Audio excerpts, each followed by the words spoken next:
Close your eyes for a little minute. Take a breath, maybe two.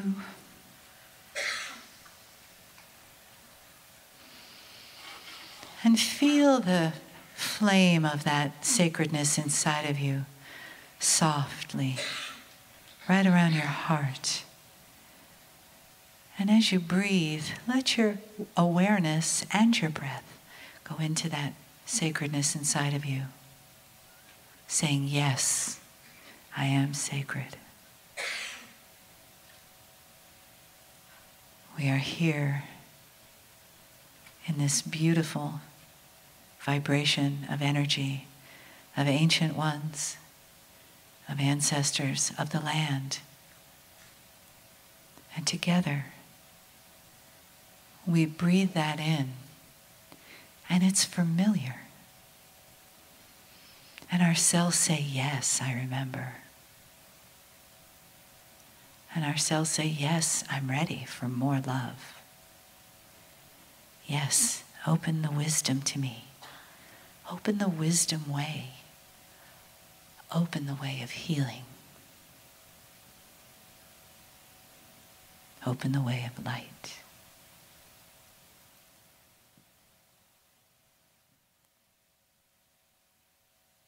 Greetings, dear ones. I'm Kryon of Magnetic Service.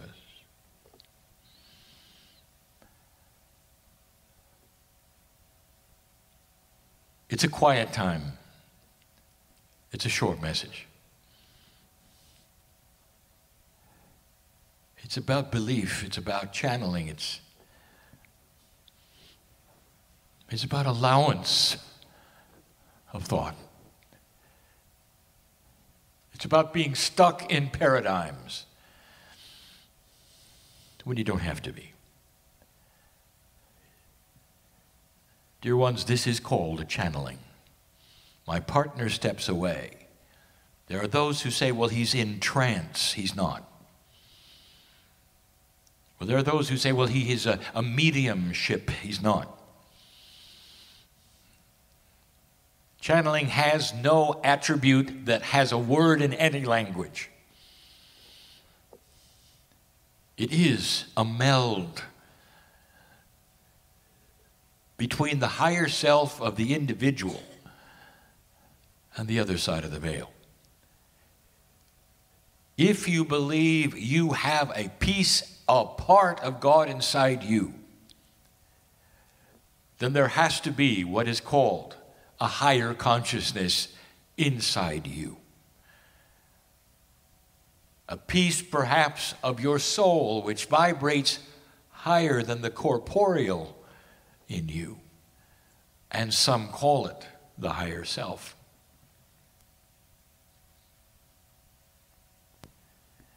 And that is what is connected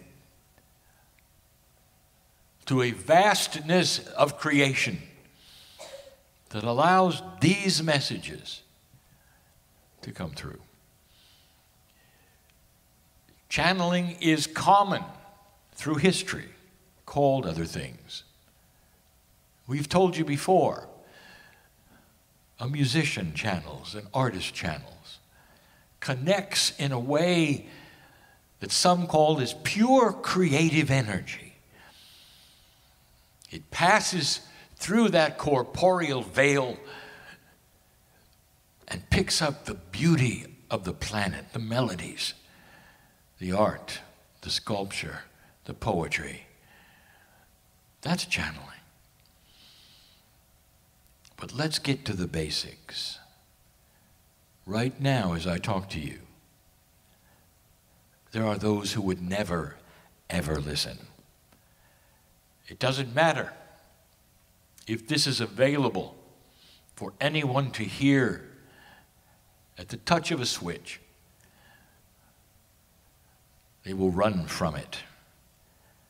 There are those who will say, I will never listen to this, for it is evil, it's not appropriate,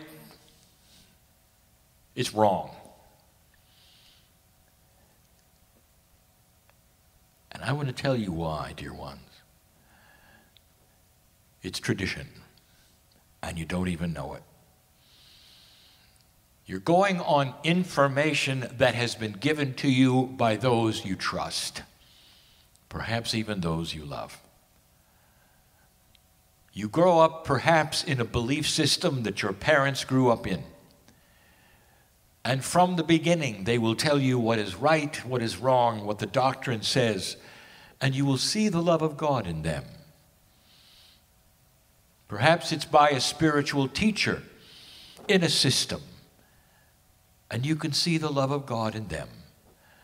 They become trustworthy, your friends, your mentors, and they say, this is the way it is, and it is not. And you carry that into your life as your belief, and you cognize it because they said so. It becomes so ingrained in you, you would never, ever listen to this. You would shrink from my voice and say it is not of God. It is something else. And there are the beliefs that there is a dark side that wants to capture somehow your soul. And that is my part. Dear ones, this is not logic. It doesn't even make sense.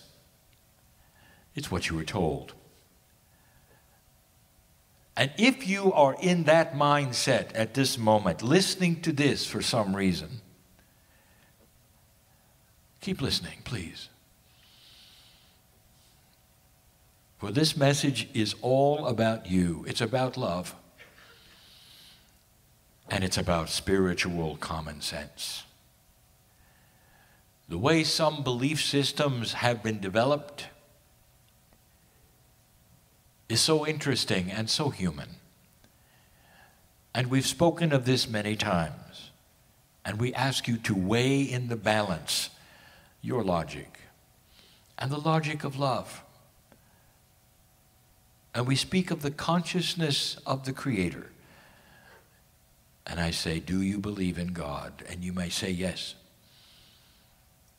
Do you believe God created all things? And you would say yes.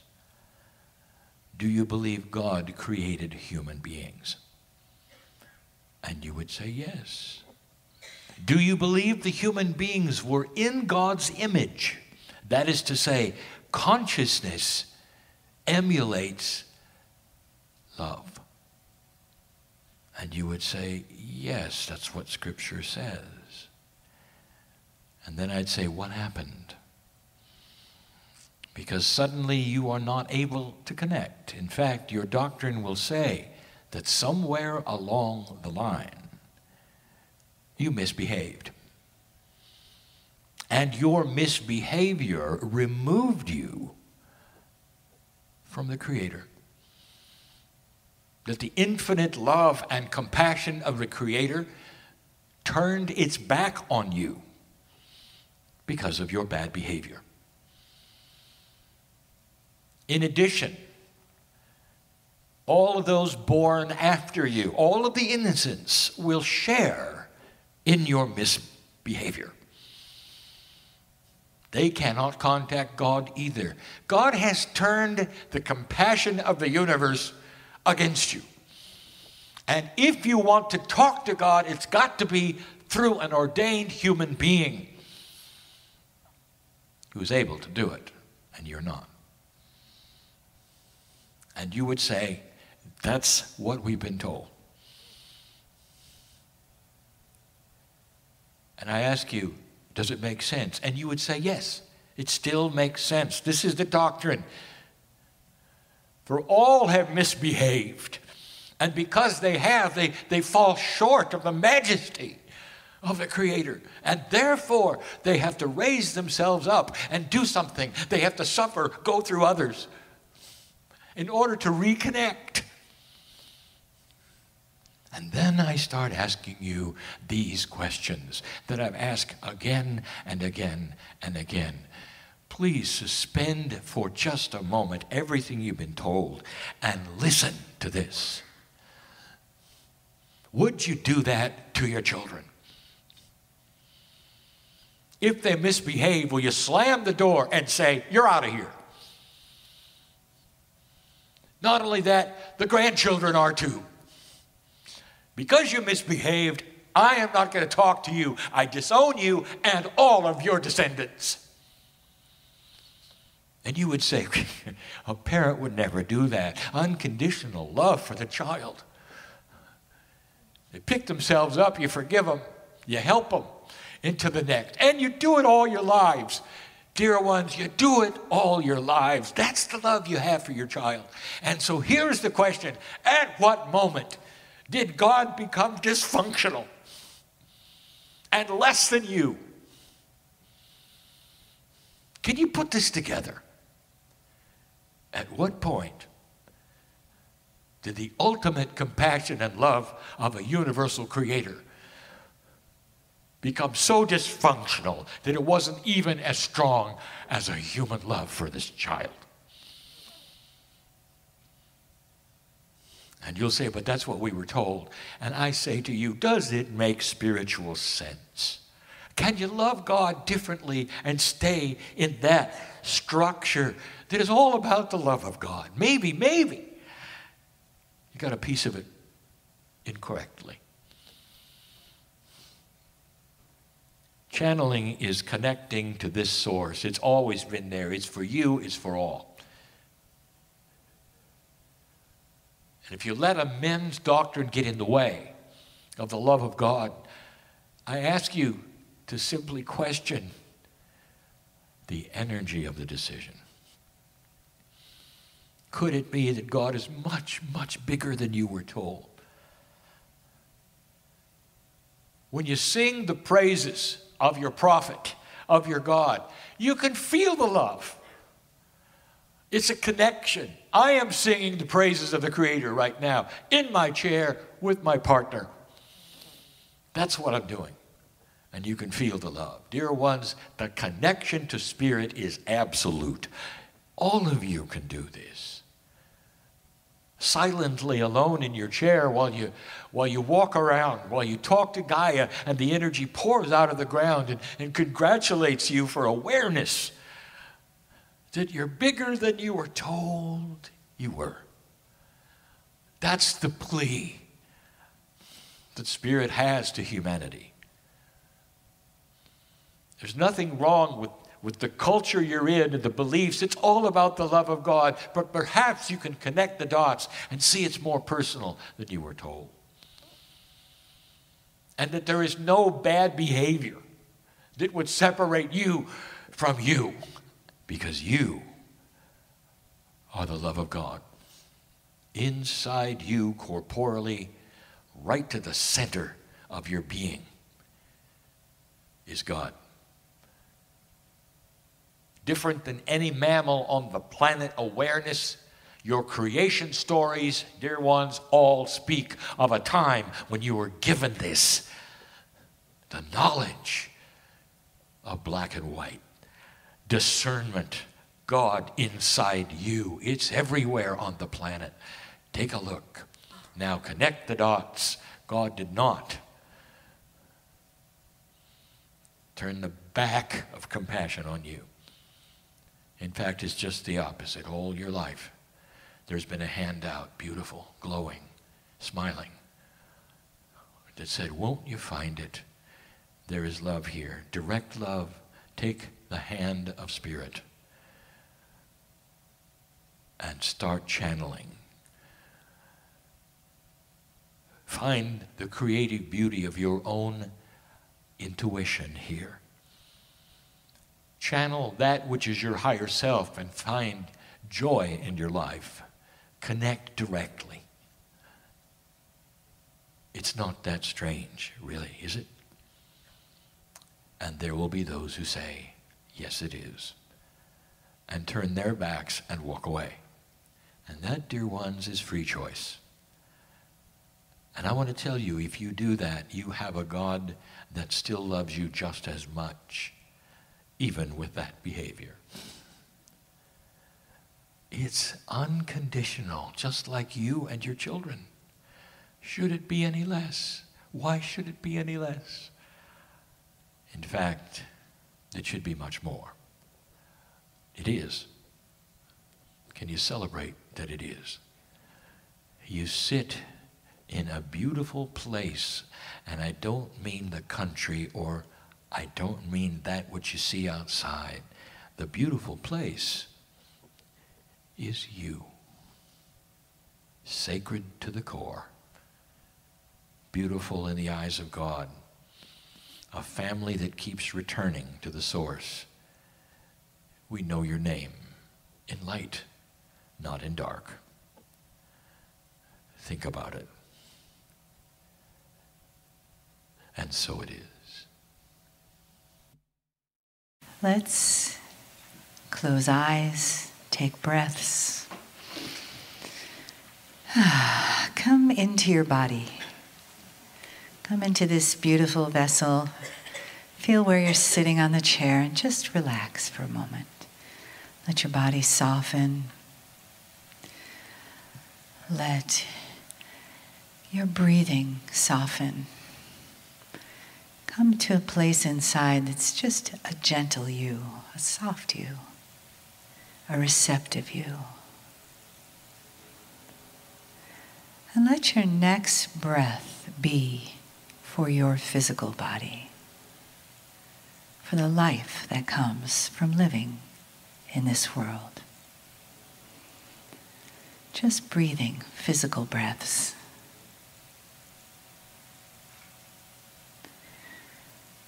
And then come into heart breaths. Let that be next. Breathing into the wisdom of your heart with gratitude and appreciation. Just saying a silent thank you inside for the wisdom that your heart brings to your life. And the peace that you feel being connected to your heart.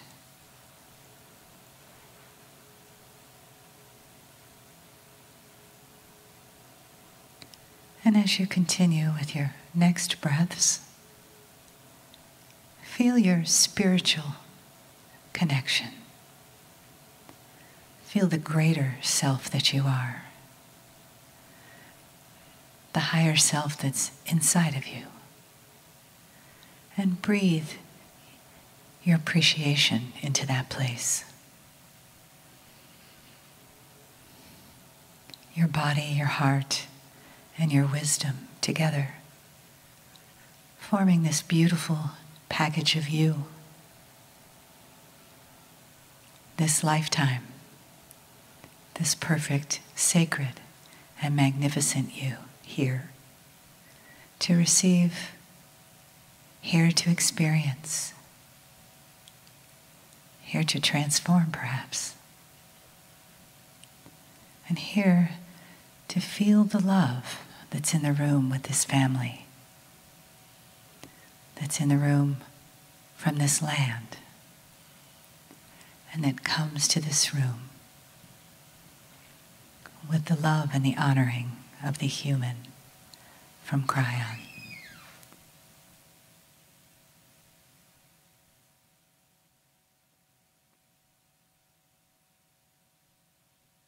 Greetings, dear ones. I am Kryon of Magnetic Service. We continue awareness. Not necessarily information that you didn't have. I want you to sit and be peaceful and listen. As we discuss another attribute of Gaia. Today will be letter A. And letter A is going to stand for Akash. Now is when you can say, and accurately to some degree, my Akash is a record of my life. It is a record of my soul's energy in the expressions of living on earth. It is not necessarily then related to Gaia. In addition, it is a product of awareness given at that creation point whether it is an Adam and Eve or whether it's a Pleiadian, you still have the seeds of truth being implanted in human beings of right and wrong, dark and light, awareness.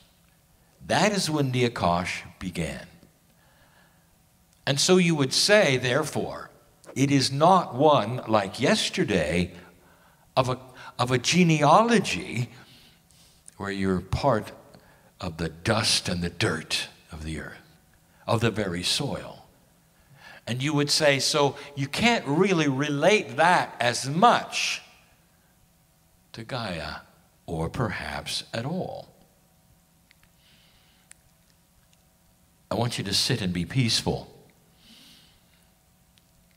with a message that is grander than you thought. First of all, let me remind you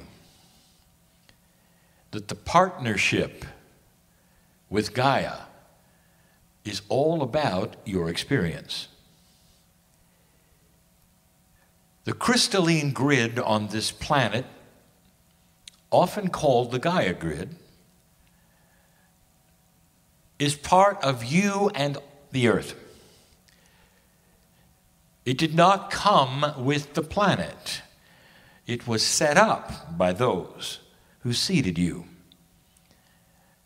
It wasn't always here. It was here for you. It is a rememberer of human emotion and Akash.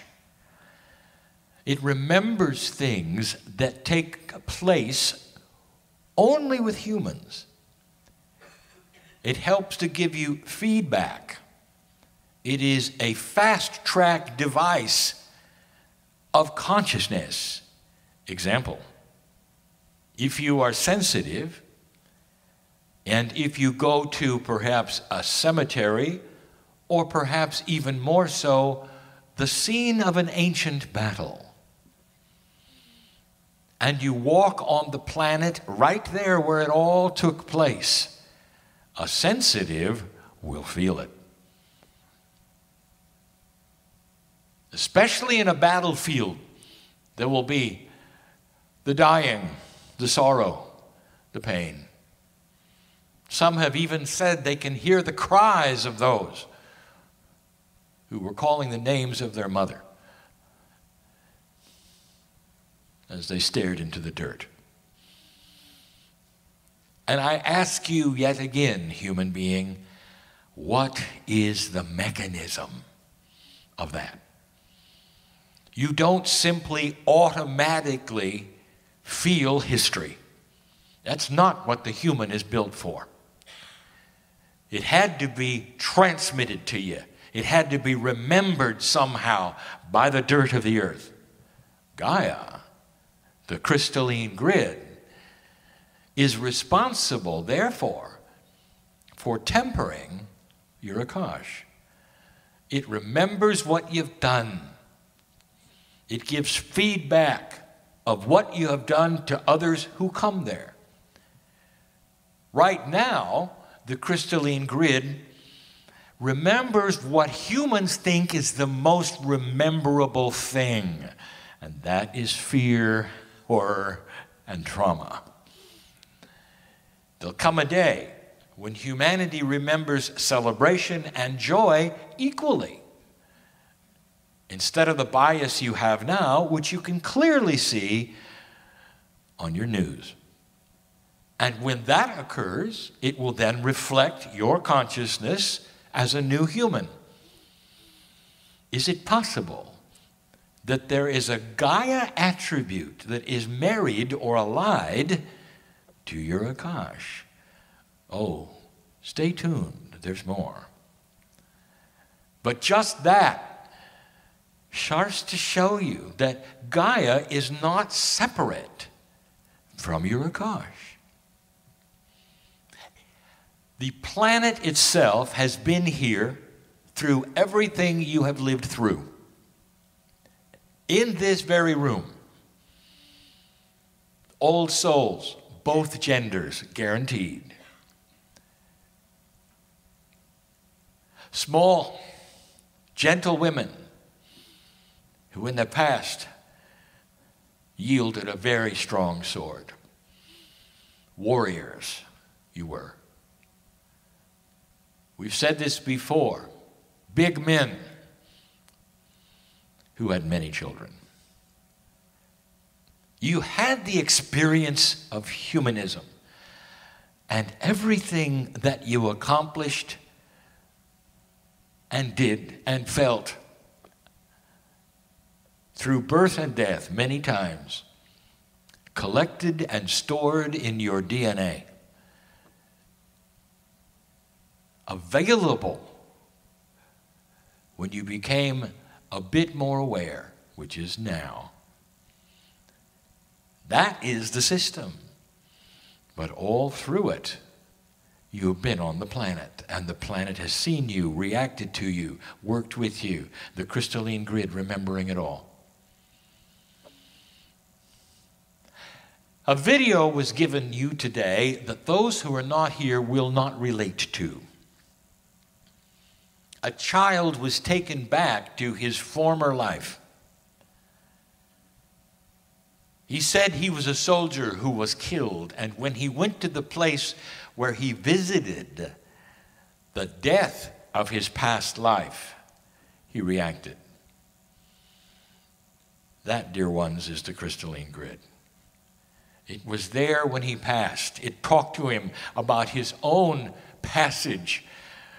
And for a moment or two, there was sorrow and grief as he remembered as a child what it was like to pass over the veil when he was a young man in battle. That is what the crystalline grid does, and it is Gaia-based. Your Akash was shared by Gaia. Oh, it gets better. There's a system that we will review with you. And the system is all about you and your Akash on this planet. We don't dwell on these things because we don't want you to. The systems that are in place that you might even call spiritual accounting are energy systems.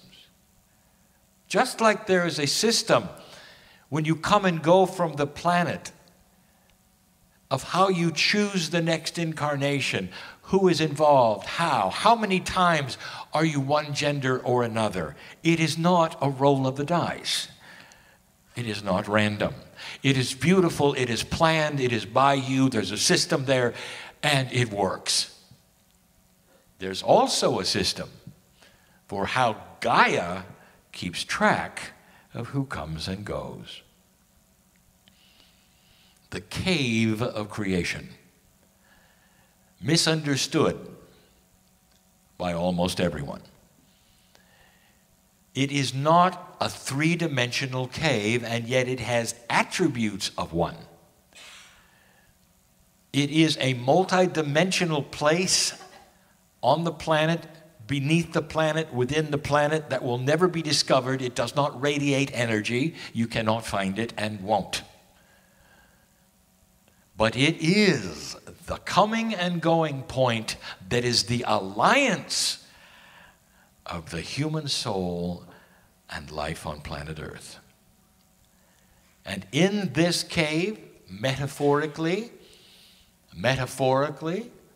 there is a crystal for every single soul that has ever been here or potentially ever will be. Now that is a tough one for a linear human being with linear time, where you will say, how could that be when the future is not happened yet, has not been here? How can you have a crystal for humans who haven't showed up yet? And the answer is because the potentials of what you would do is always there in front of you, as real as reality itself. The cave is something that keeps track of your Akash. When you pass over the veil, 3 days after what you would call death, you leave the planet. but the crystal in the cave retains your Akash. Your experiences on the planet do not leave with you as you return to creative source. That belongs to Gaia. When you return, right at the point of birth, first breath, when you're on your own, the crystal releases the Akash to your DNA. And you pick up where you were and you keep going. Lifetime after lifetime after lifetime. The planet is the storehouse of remembering what you did here on this earth. Therefore, you would say at the heart and the depths of Gaia itself is your Akash. There is a partnership with this planet that is so strong that there is nothing you can list that is apart from it. Nothing. And that is the lesson. There is one more thing. We revealed to you not too long ago a missing piece. One that you have suspected all along. There is a backup system for your Akash. For in the cave it is static. It is remembered by the crystals. Metaphorically, the crystalline remembers vibration. But there also has to be a living library of your Akash.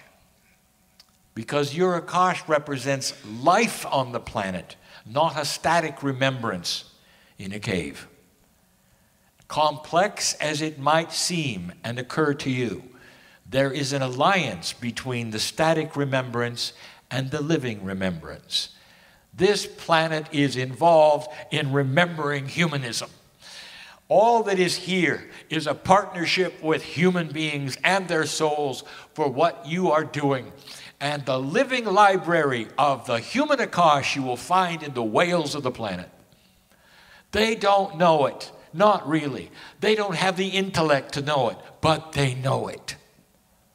Those who have had encounters with whales are never the same. Those who have had a whale look them in the eye, they'll remember it the long as they live. Because the whale knows you at some level. Consciousness of humans is seen and understood and actually is attractive to cetaceans. Now, those of you who understand biology know that a dolphin is categorized as a whale. Are you connecting the dots? The dolphins know you. The only mammal or fish in the ocean that will recognize human consciousness, turn direction, and head toward you. The mammals of the earth will avoid human contact. It is intrinsic, it is instinctual not to go next to a human or any other unknown mammal. If you go into a paddock with contained animals, they will run to the fence unless they know you. But in the open ocean, the dolphins will sense you and turn towards you and check you out. At some level, a whale, although not as friendly, will know not to harm you.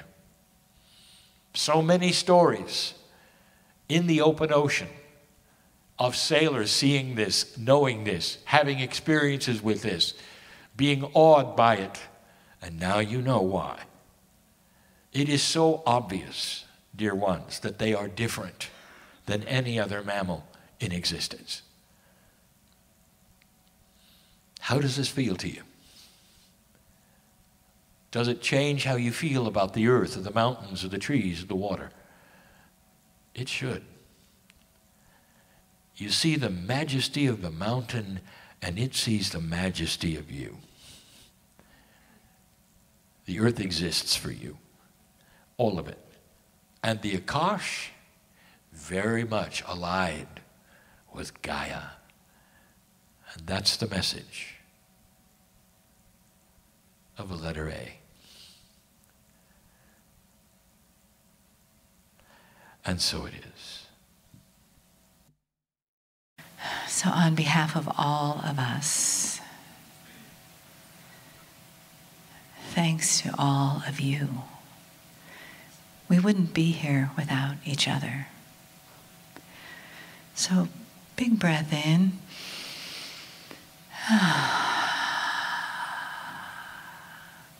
And as you breathe your next breath in, let it come down into your heart.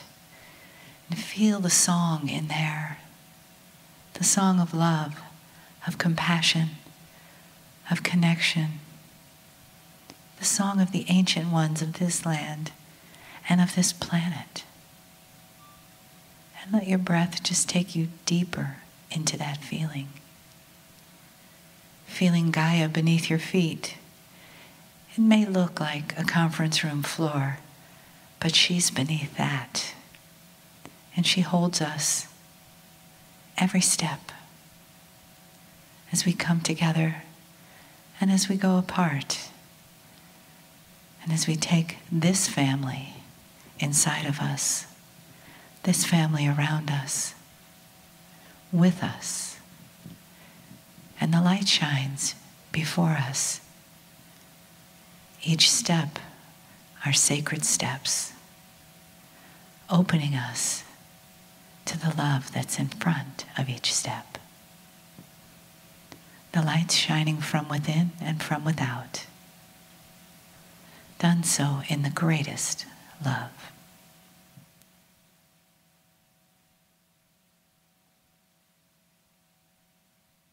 Greetings, dear ones. I'm Kryon, of Magnetic Service.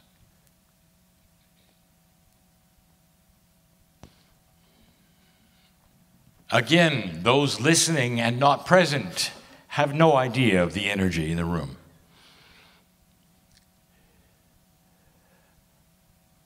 You could taste the appreciation. Some can weep with the energy of what has transpired only in the celebration in the last moments, where you sing to each other in love, where you appreciate each other, where you say hello and goodbye. All of these things have set the stage for your hearts to melt just a little bit. And dear ones, we say yet again that this particular conference is unique and different than any on the planet. The emphasis is in the partnership of Gaia. And in that, the indigenous are involved greatly for their wisdom of their ancestors is the model. And so there is a connection between all of you. All of you. What I'm going to do next is to take you on a little journey, if you wish. If you will follow this. And the letter will be I. And it's not what you think. Let me ask you something. In this very room, what has happened in the last few minutes, the celebration, the singing, the dancing, how far did it go? Out of this room, was anyone aware of it? Really? If you could lift yourself in some magic way, far beyond this the atmosphere even, and look down upon the country and the islands? Was it felt there? Is there any way that this was felt there?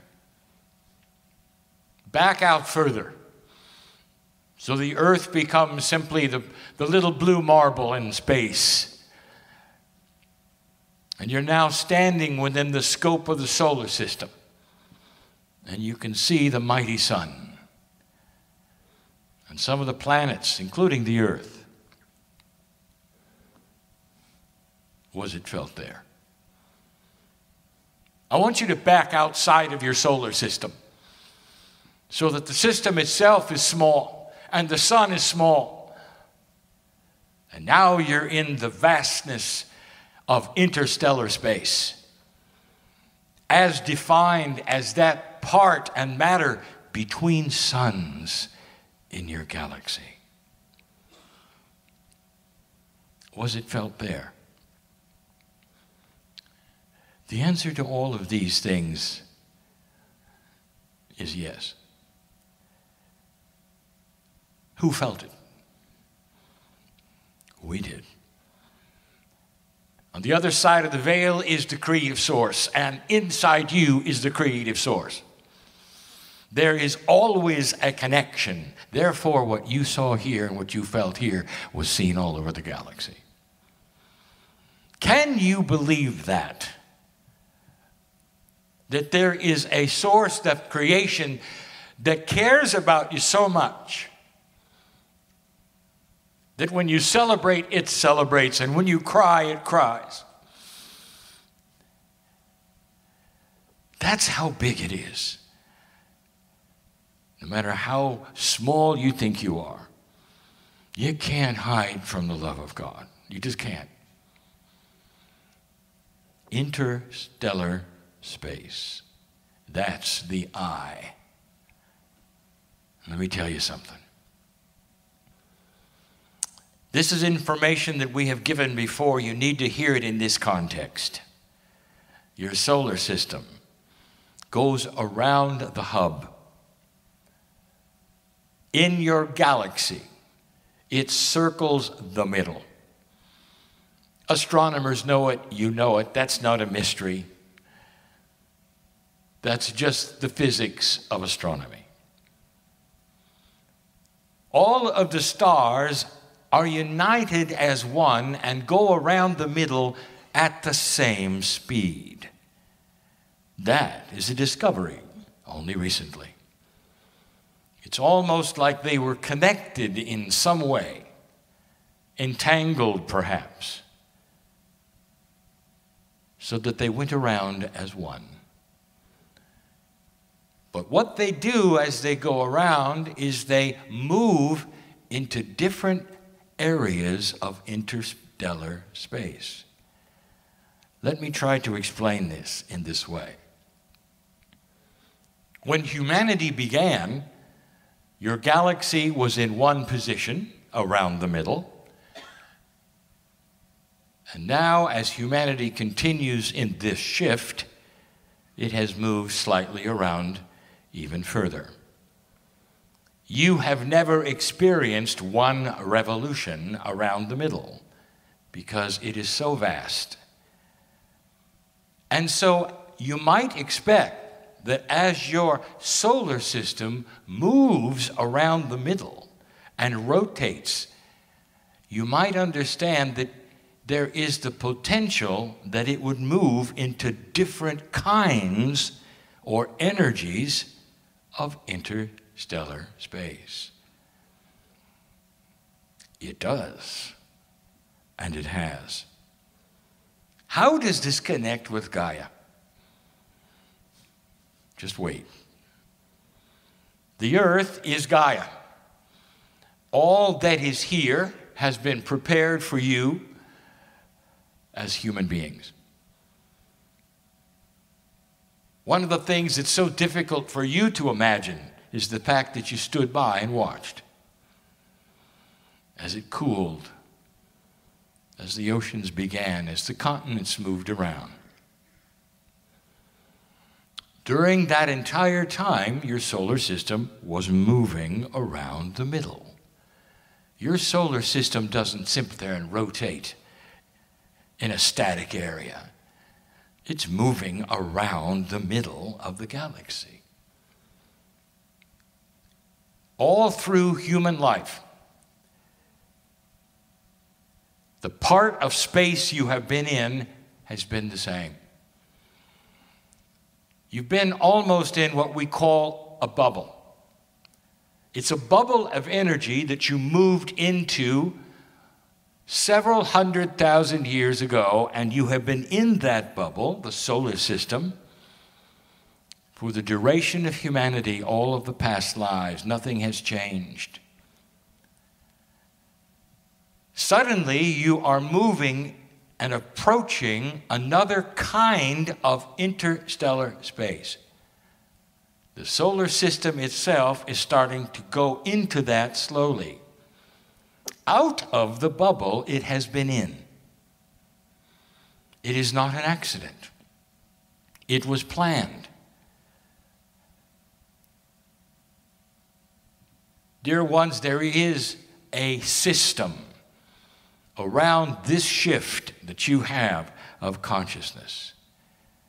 Now, I want you to connect the dots when I start telling you things and repeating things. And I want you to see that which is so grand about the care for you and how Gaia is involved. In 1993, we told you that the magnetic grid of this planet would move. A couch of consciousness it is, and it somehow sets a limit or tempers that which is available for humans, almost like a ceiling of intellect or thought or even of dimensionality.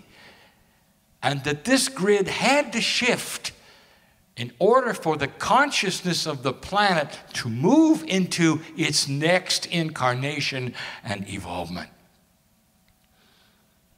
That meant that the magnetic grid, the magnetism, was related to synapse, your brain, your life, and your thinking, right down to the DNA.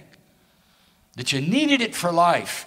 These things are now being investigated. The discovery, is it connected to you? And the answer is, oh yeah. Now connect the dots even further. Your sun has a magnetic grid that affects your grid.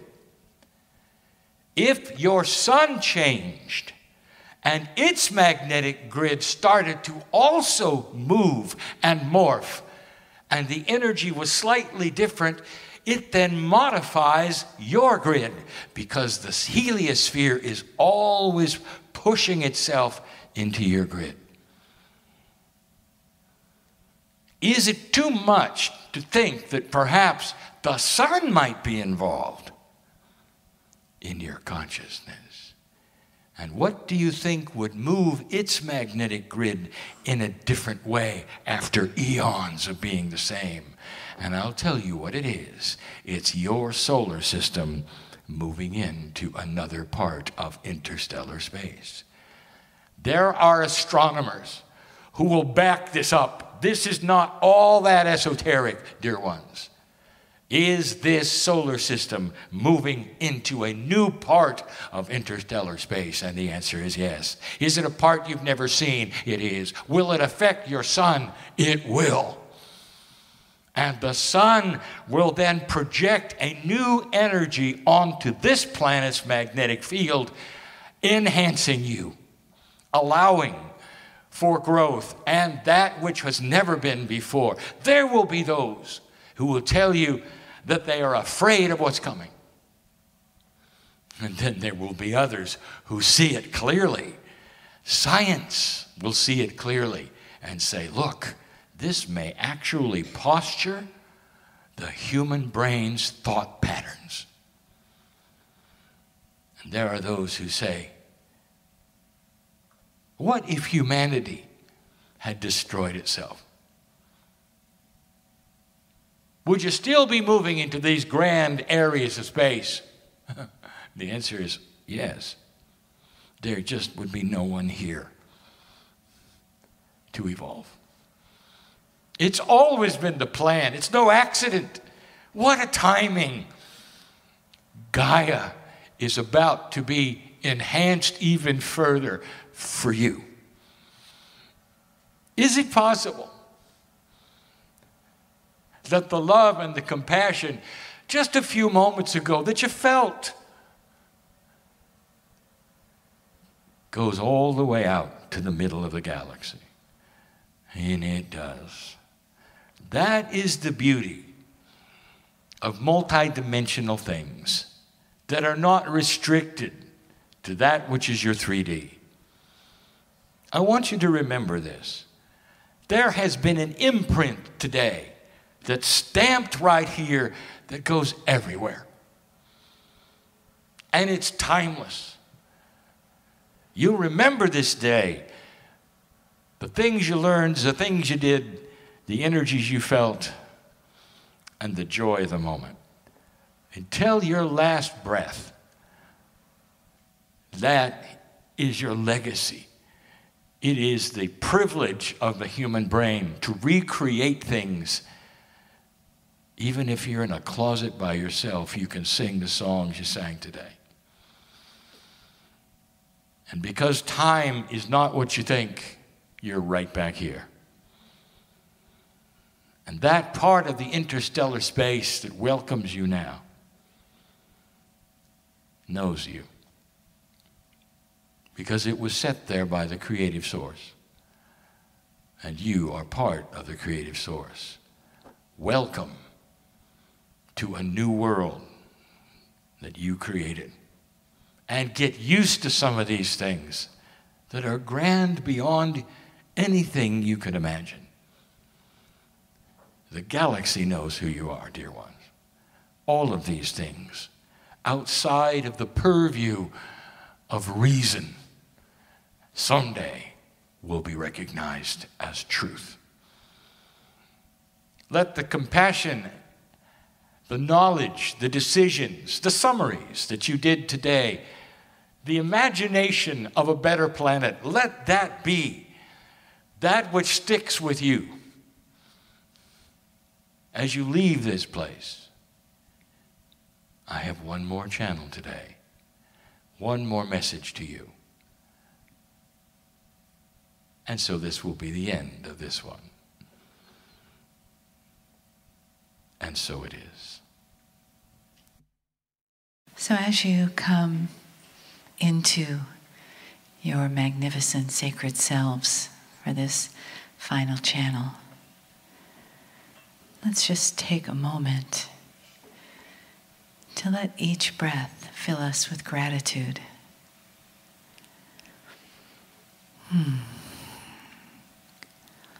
Let each breath fill us with the awareness of all that we've been given here.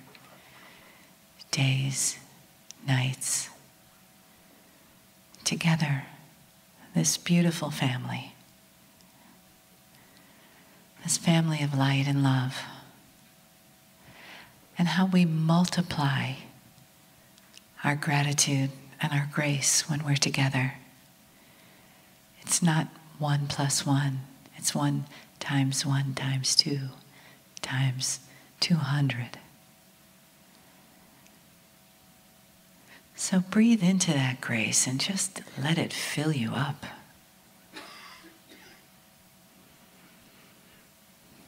And feel the gratitude for saying yes to this lifetime and everything that's gotten you to right here, to right now. Saying yes and thank you.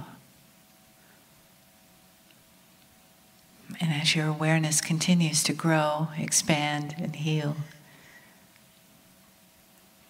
after this final channel, know that those days are just the beginning of a pathway closer and closer to your own true self and your journey here on this beautiful planet of Gaia.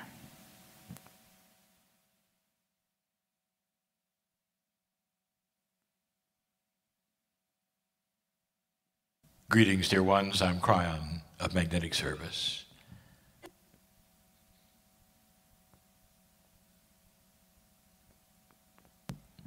This is the farewell meeting, expressed with food from Gaia, and it's not going to be very long. The message will be short. It's not necessarily going to be a summary either. I'm going to ask you whether you really have the awareness of what the messages have been in these days. We've spoken about your chemical genealogy. We've spoken about the Akash. Today we spoke about the fact that Gaia, the earth itself, is moving into a different place, where even the magnetics will change. And if you put this together, you will realize there's something that is a part of you that we're trying to talk about.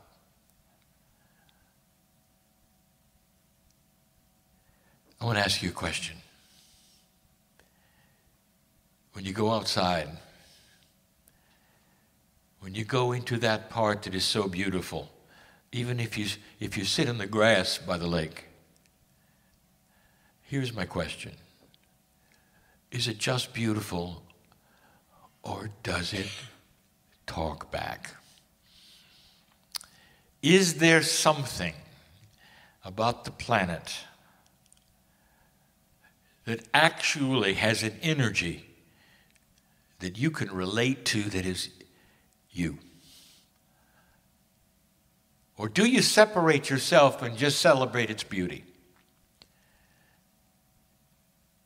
Is it possible that when you walk in the wilderness, that the wind would whisper your name and the birds would sing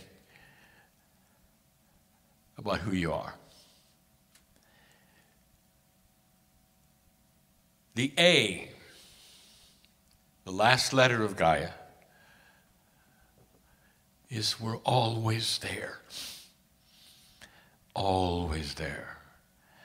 You cannot get away from the energy of the planet.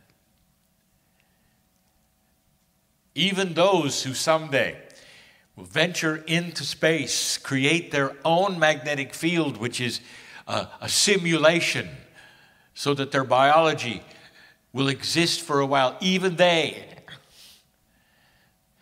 will feel that which they miss. Gaia. Now that hasn't happened yet. The venture outside the Earth's magnetic field has really only been to the moon, and only for a little while. What happens when humans remove themselves literally from Gaia? That is something yet to be discovered, and it will be psychological. They're going to be homesick, and they won't know why. What we want to tell you is that you are not just related to this planet. You're family to the planet. It speaks another language to you. There are some places on this planet where you can actually feel, and if you're careful, you can see that which shouldn't be there in 3D. Some have seen the light, some have seen the divas in the forest, some have heard the little people. All this to say that there is life that is multidimensional even in the rocks. There will come a day when you are able to see a quantum field, when improvements on that invention come along. You'll be able to see the patternings within the patterns. It will change your idea of what is alive and what is not. For those patterns within the patterns will respond to consciousness. And what you thought was just physics will be alive in response to you. There is so much discovery just waiting to validate everything that we have said. From a practical standpoint, you live in civilization. When you leave this place, when you wander among these places that we have talked about, I ask you to adjust your awareness just for a moment, to tune in to the language of earth, because it's always there. You can't get away from it. It's a loving, compassionate, beautiful energy. It's serene, and it wants you to join it. It is part of a consciousness adjustment if you'll allow it. Isn't it true that when you walk into the forest and you're frustrated, something happens and the frustration drops away, even for a moment or two? Why? How? You know your name. And there is life all around you. It's always there. It's there right now. When you leave the building, it's there right now. It's there in the dark and the light. It's part of the balance of the planet. You are part of everything that is. This is the message. It always has been. But the reason it's so important in this shift is because the tools that you are being delivered now for an enhancement of your consciousness are definitely related to Gaia energy. You cannot remain in a concrete jungle without giving any honor to Gaia and still have this evolvement. It isn't possible. It's the missing piece. Intellectuals will believe that they can climb in a box and be intellectual and think of everything, and they can't. The very idea of thinking of new paradigms, I'll give you a hint. You want to have new inventions?